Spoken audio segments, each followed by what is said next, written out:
Hey guys.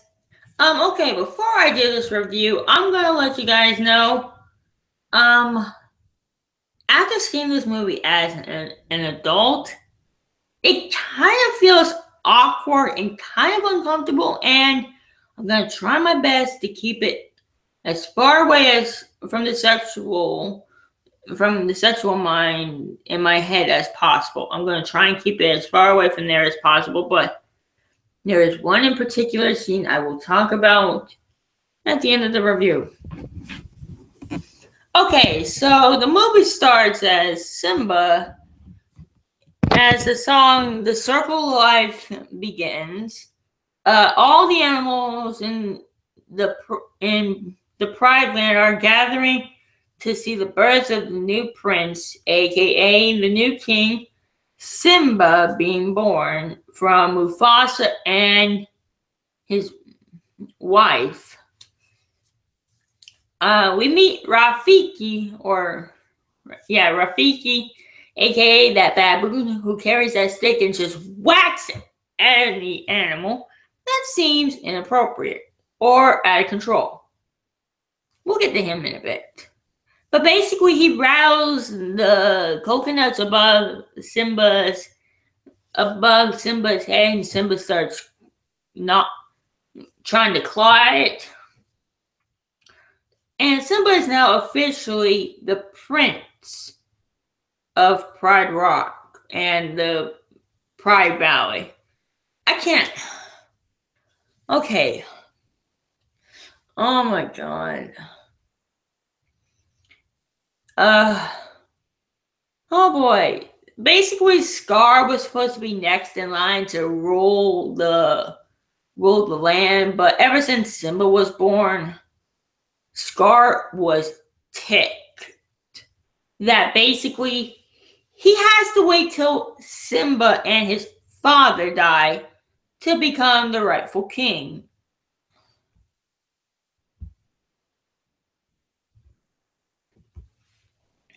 Yeah, I know. Weird. Basically, as soon as the movie starts, after the title shows up, you see a paw smash down on a poor innocent mouse. Actually, I didn't see this movie at all right now. I'm just reviewing it purely on pure instinct of how many times I've watched it at Vanguard High School. Basically, I don't have the movie on VHS or DVD, so I'm going to try and remember as much as possible. And sorry if I leave some parts out, but basically, Zazu, I don't know who played Zazu or Mufasa, but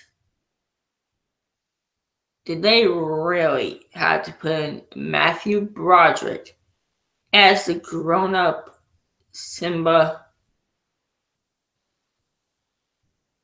No.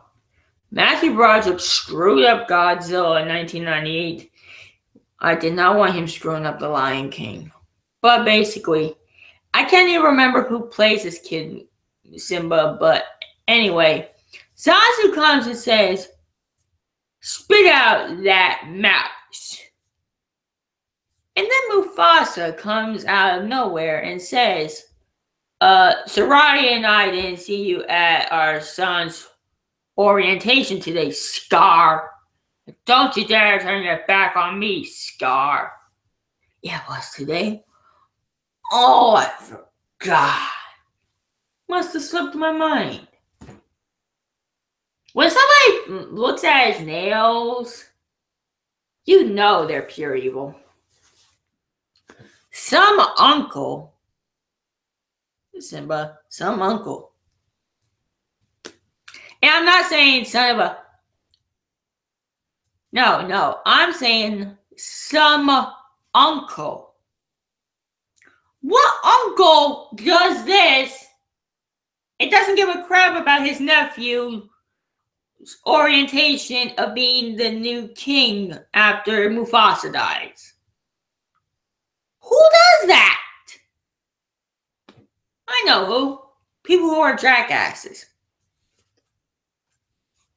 But anyway, You guys probably want to hear the good parts of the movie. Yeah, we don't want to hear about that story, but basically, Simba as a kid and Nala as kids, they were mischief as crazy. Young Simba sings, "Oh, I just can't wait to be king." I don't have the song up and playing. I remember those lyrics off the top of my head because I've listened to it so much on YouTube. What? But anyway, basically Zazu was in charge of making sure those kids go to the watering hole in Pride Rock's site. But no, Simba wants to go to an elephant graveyard where the hyenas, where Whoopi Goldberg as one of the hyenas, live. Whoopi Goldberg plays Jekyll in The Lion King. Whoopi Goldberg as a hyena. I think she was born to play the role. But anyway, after Zazu tries to find the kids, and he does, and the Jekylls the hyenas play around with Zazu wanting to eat him. What? I think Zazu's a toucan? I can't remember. But anyways, Simba bites off more than he can chew, saying, "Why don't you pick on somebody your own size?" And then Whoopi Goldberg says, "Like you?" And Simba says, "Uh-oh." Way to go, Simba. Way to go for opening your mouth. Let's see, what else? Oh yeah, Mufasa comes and saves his own son's ass. Yeah, Simba, your butt should be grounded. But no, his father doesn't ground him, neither does his mom. Saradia and Mufasa don't punish their son for going somewhere where they weren't supposed to. Bad parenting. Bad parenting big time.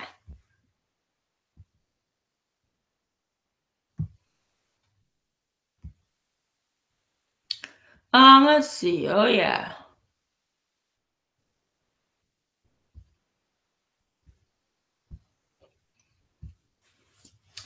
Now we get to the part where Simba thinks he started a hike. I can't remember what the stampede's name was, but the hyenas caused a stampede where Mufasa fell inside and ended up getting killed.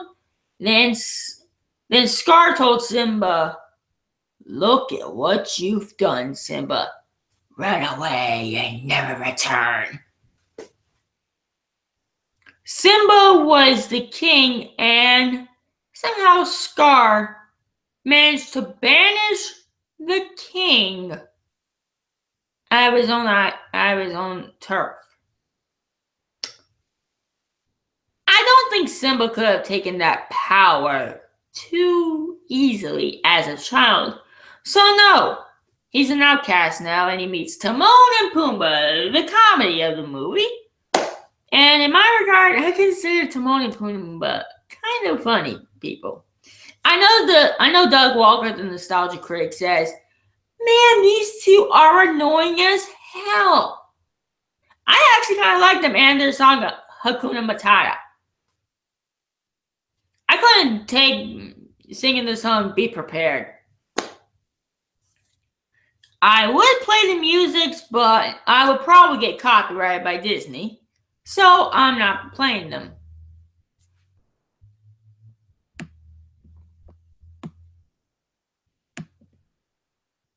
I'm not playing the music, so I'm not going to take a risk of getting copyrighted.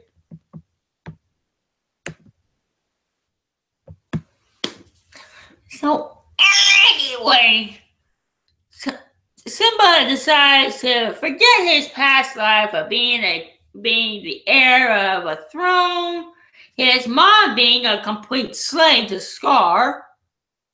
Dick move, Simba. Dick move. Basically erasing your mother out of your mind. He spends the rest of his days with Timon and Pumbaa. Screw responsibilities of running the kingdom. Screw that. I have a carefree life. I can eat bugs. I can live my life the way I want. I don't have to be served by a pelican or whatever Zazu is. Now, be prepared for this part because I'm not talking about the song, but I mean, brace yourselves for this part. Now, Nala shows up and she attacks Timon and Pumbaa. Then she gets attacked by Simba. That's not the scariest part. The scariest part is when these two are alone during the song, Can You Feel the Love Tonight? Oh, God. I never knew this part as a kid, but the more I think about it as an adult, the more I feel uncomfortable about this. The more I feel uncomfortable. Okay, as a kid, when grown-up Nala looks into adult Simba's eyes when they're alone,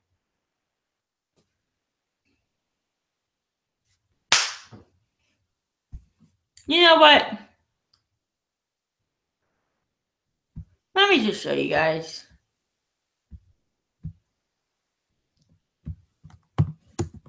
Look at those eyes.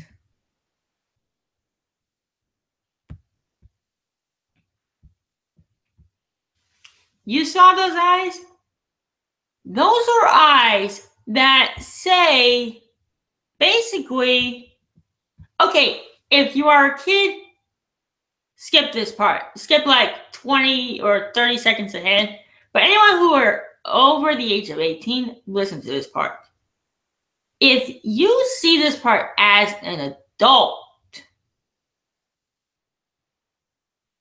you are basically seeing Nala tell Simba, come on, Simba, we're grown-ups now. We need to do grown-up things.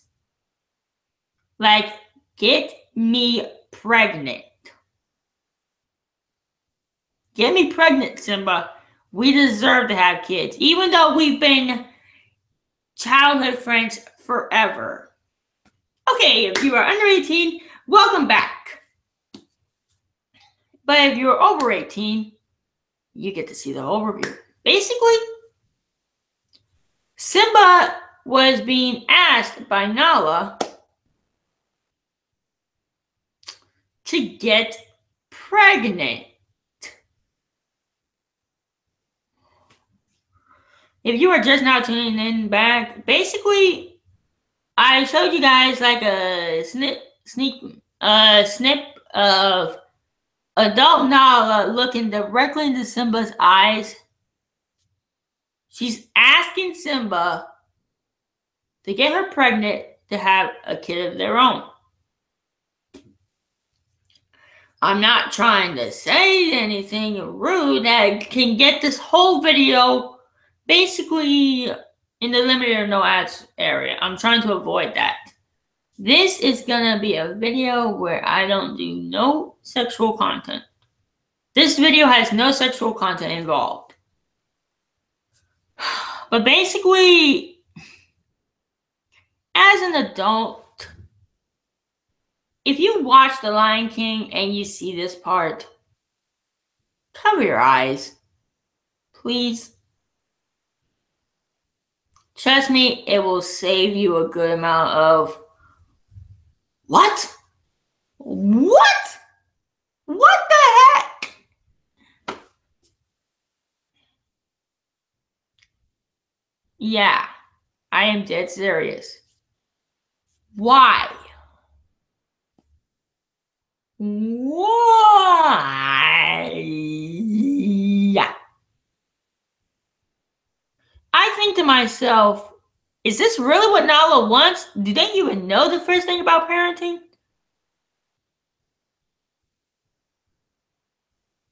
Do you know, like...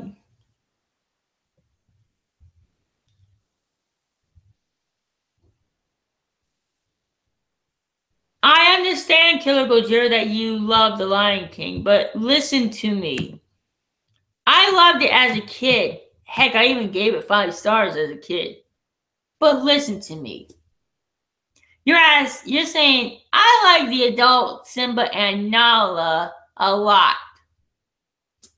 You have not looked at the video by Blasphemous HD TV saying the title was called "This Video Literally Ruined My Childhood."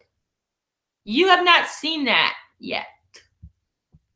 Just take a watch at the entire video and you will probably see why I tried to keep this as PG as possible.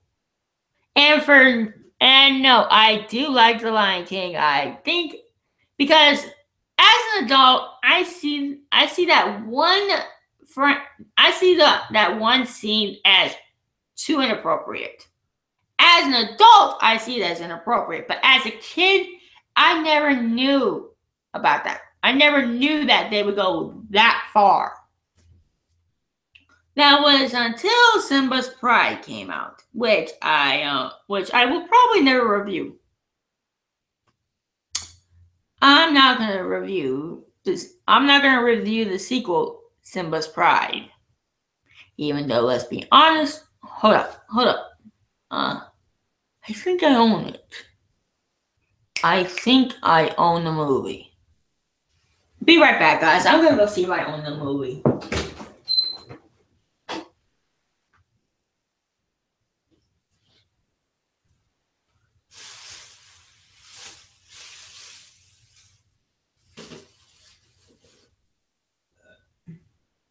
Oh.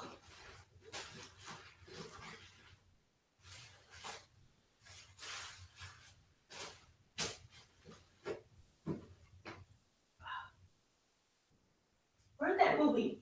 You know what? No. And 2 Simbas and 2 Nalas matters. Simba cares about everyone. Come on, Killer Gojira. I'm trying to keep this as PG as possible, but basically, I have the movie somewhere around here.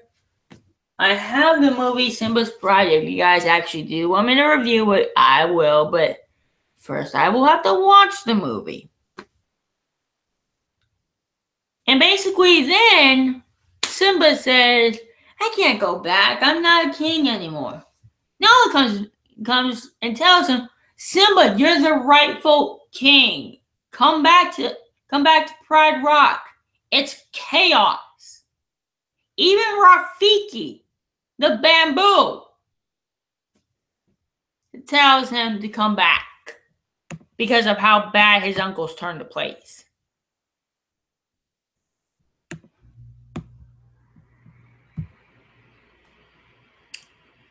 This video better not be good stuff.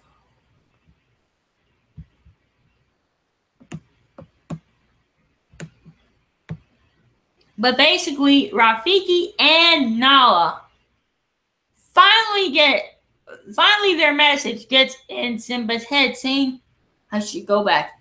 After his father died, and his father's ghost tells him, go back and be the rightful king, son.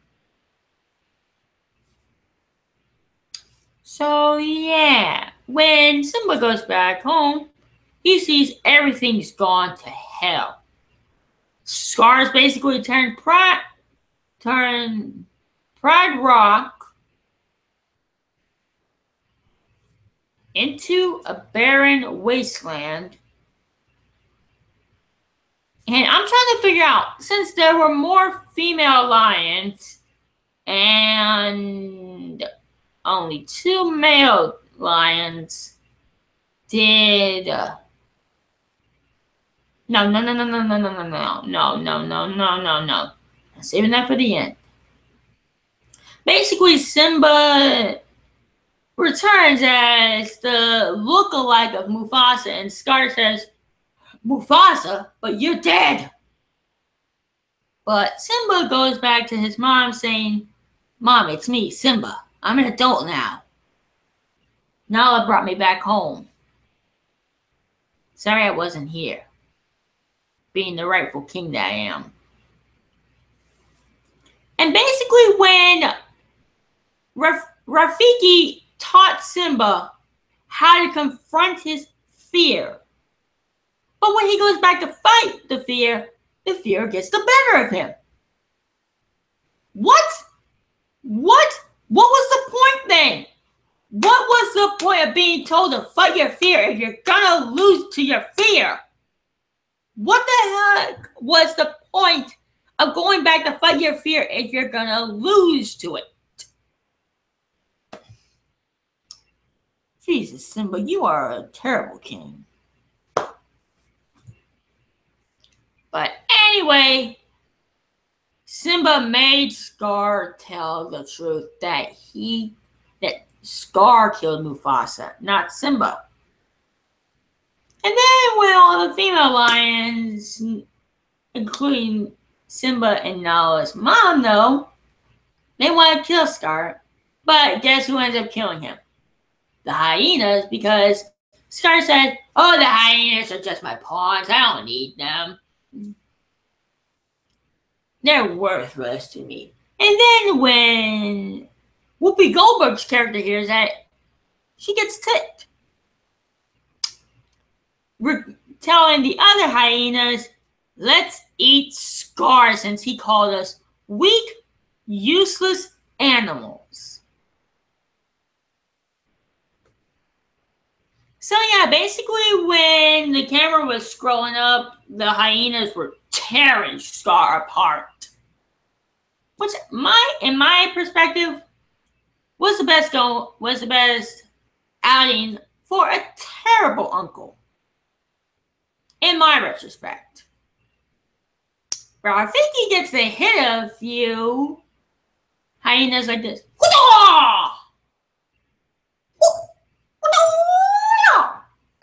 Kind of like Jackie Chan or Bruce Lee or Kung Lao from Mortal Kombat.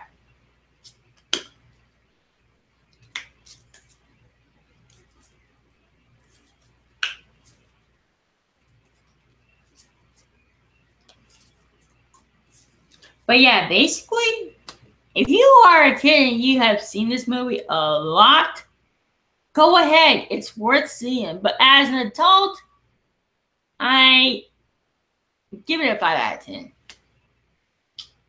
Now, you guys are probably wondering, since I'm done with the review, what else do I have to say? Well, basically, here's my problem with the movie. There are too many female lions and not enough male lions. So did Scar and Mufasa have multiple wives? Question mark? I don't know.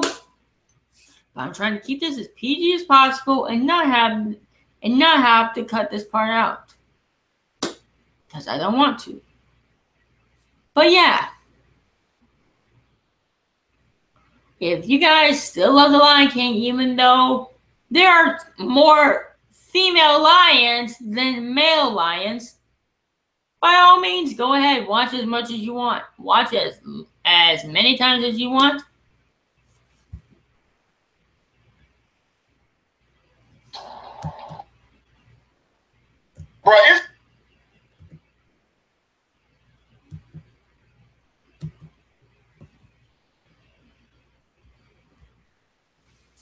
But yeah, basically, I want everyone to know that basically, I support your decision on whether to see this movie again or not.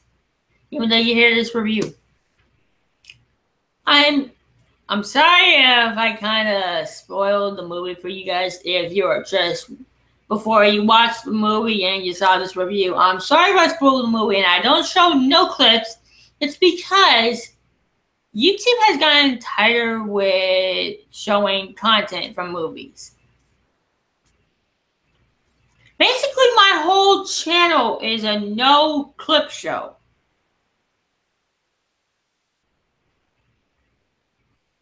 But yeah, basically, I kind of actually changed my rating. As an adult, I give it a 9 out of 10. Actually, no, an 8 out of 10. The problems I have are with adult Simba and Nala being alone in the jungle, and the second, which takes a whole point off, the Nala x Simba alone part is 1 point. The second point, too many female lions and not enough male lions. Yeah, that's 8 out of 10. Bye.